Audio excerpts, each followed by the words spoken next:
I have the most embarrassing story for you guys. I have been so bloated and so messed up in my gut to the point where it was pushing my pee down, and I pretty much peed in the Trader Joe's parking lot. Yeah, this is how I'm gonna start the video. I am done gatekeeping. I want to show you the best food swaps for bloating, digestion, gas. Yes, we all have gas, except for me. I'm kidding. Bloating can be uncomfortable and even painful, but there are some food swaps that can potentially help you reduce that. So here are my best food swaps for bloating. I love me some popcorn. Now, the best food swap for chips, like any type of Frito-Lay, Lay's chips, Doritos, I'm sorry. This is not going to be a taste thing. I'm not going to find the perfect dupe, but I am going to share with you what has been working for me. And when it comes to chips, I would much rather have popcorn with olive oil. And I don't put olive oil on my popcorn, although that would be a really smart idea to do because olive oil is great for your skin. But there are already pre-made popcorns with olive oil instead of butter. And that is such a better option compared to eating chips because chips are filled with saturated fats. What's interesting is that fat is actually really hard for your body to break down, so it can cause a lot of GI distress. The reason why I'm saying with olive oil is because olive oil can be very anti-inflammatory, and also the reason why I'm saying popcorn is because it's filled with fiber, and fiber helps your bowel movement. Alright, so the second food swap that has helped me tremendously has been swapping my Diet Coke or my carbonated beverage for ginger tea right before bed. In the past for dinner, I was really getting into this like Diet Coke kick, but I started getting headaches because of the aspartame, and I realized it simply wasn't helping me at all. It was making things a lot worse, and I was waking up with a lot of reflux. So when I found out that by having some type of herbal tea like chamomile tea or ginger tea, I was able to kind of reduce the bloating and wake up feeling good. Plus, ginger has over 400 compounds that have benefits. Some have even anti-inflammatory properties to them. The third food swap is changing my peanut butter for almond butter. I still have peanut butter in my cupboard, don't get me wrong. If you have a lot of these things, finish them. And then just when you want to restart something, when you want to go grocery shopping, go get the stuff that you want to get. Almond butter is a lot less inflammatory. The way peanut butter is made a lot of times is not the best way. It has a lot of bad ingredients like linoleic acid. And if you're already sensitive to it and you have too much of this, it can definitely cause some inflammation. Food swap number 4 is switching my whey protein for plant protein. This is a little bit of a mixed, controversial topic because some people really love their whey protein, and I don't judge you. If you feel good with any of the things that I say in this video, keep eating them. This is just my personal experience and what I have seen that other people have also talked about and shared. Whey protein bloats me so much, and it sucks because a lot of times you're coming from the gym and you want to feel a lot better and you want to feel good of yourself, and you drink that protein shake or whatever, that protein smoothie, and you just feel awful after. And that's like the worst thing to do. You know, you want to feel better after you finish at the gym. You want to feel rewarded. You don't want to feel like it's hindering you in any way. So finding the right vegan protein, the right plant protein for you is the way to go. One thing I don't recommend is, back when I was vegan, I was eating a lot of pea protein, and there are some proteins, like some bean proteins, like garbanzo bean protein, pea protein, stuff like that, that don't go well with people. So obviously look at the ingredients,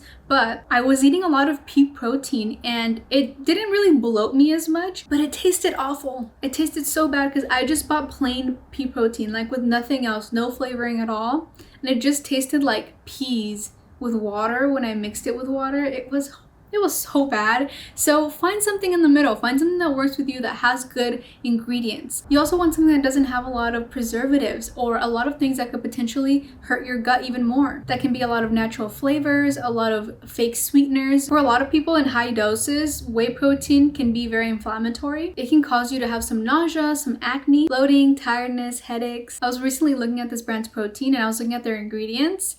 Guys, I have never seen this before in proteins, and this is so smart. They have digestive enzymes within their plant proteins, which helps you further digest your food. Digestive enzymes pretty much just help you digest food better for you to feel more comfortable. So finding ingredients like that one brand that I just showed you is probably one of the best things you can do. Food swap number 5 is swapping refined carbohydrates for whole grains. I personally find that eating a lot of white bread and a lot of pasta really backs me up and really causes a lot of fermentation in my stomach, which then creates a lot of bloating and discomfort. If you see that pattern as well, you can easily food swap something with quinoa or brown rice. They are higher in fiber, which helps your bowel movements. Food swap number 6. I'm running out of hands. Swap artificial sweeteners with natural sweeteners. As I mentioned earlier, aspartame and sucralose are so popular within beverages and drinks and mixes, and they can cause a lot of bloating for people, and it can cause so much inflammation that it can eventually lead to other symptoms or other diseases. I have personally heard that not only does aspartame hurt people's stomachs and cause them to bloat and cause them to have discomfort,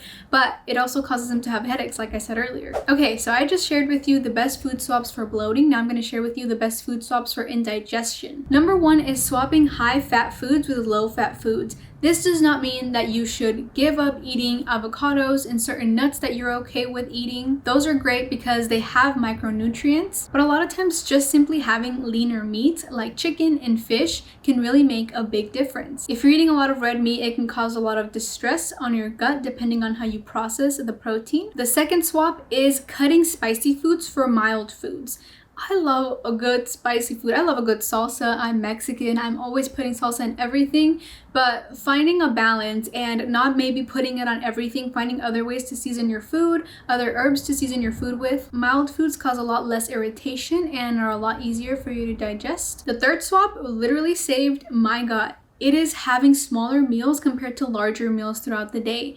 I had 2 big meals throughout the day, and that really put a lot of distress in my gut because I was just stuffing it with food, and I was giving it this long time of not eating anything at all and then shoving it with a lot of really bad junk food or shoving it with a lot of really fast food. And I mean, who wouldn't be shocked from being stuffed with all this food suddenly? Having more frequent meals not only has helped my energy levels, I am a lot more alert. I don't drink coffee at all, not even green tea, and it has helped my indigestion too. And the last swap number 4 is swapping your carbonated beverages with normal beverages. I talked about this earlier, but this also helps your indigestion, people. Carbonated beverages can trap gas in your stomach, and sometimes it's a lot better to drink water. It hydrates you more. I thought I heard not that long ago, I think like last year, I heard someone say that carbonated beverages are more likely to dehydrate you than hydrate you. Plus, if you drink more water, it can flush out more sodium, bring down the bloating, and kind of avoid indigestion overall. Alright, that's it for the food swaps. By making these food swaps, you can reduce the symptoms of bloating and indigestion and gas. Always remember to listen to your body and see how you feel. With that said, this is the end of the video. Thank you so much for watching. I hope you enjoyed this. If you have any more questions,